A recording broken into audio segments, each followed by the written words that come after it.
Kaya mga boss, gagawa tayo ng double deck. So kasi itong area natin ito, nalagyan natin ito ng double deck. So ang gamit natin dito ang tubular 2x2. So yan, gumagawa muna tayo ng frame, bali ito yung kanyang paa niya, poste.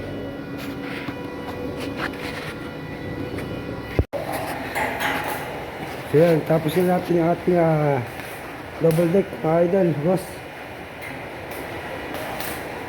Master natin okay naman tayo, master.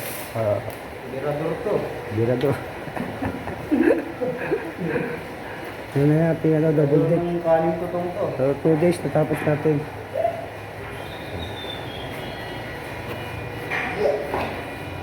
So pakilo na lang natin yun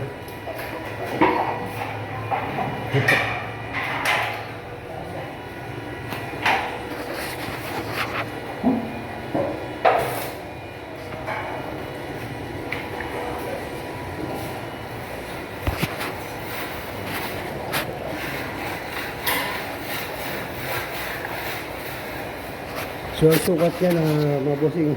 Wala rito 75 inches. So lapad nito. Ang haba nito 5 meters.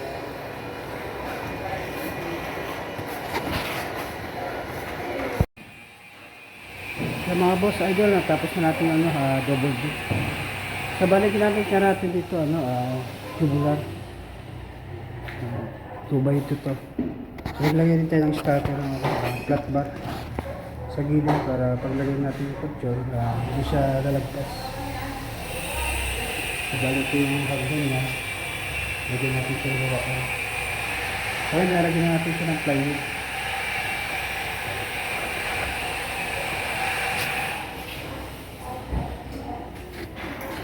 So balik ginawa natin dalawa to sa isa sa kabila.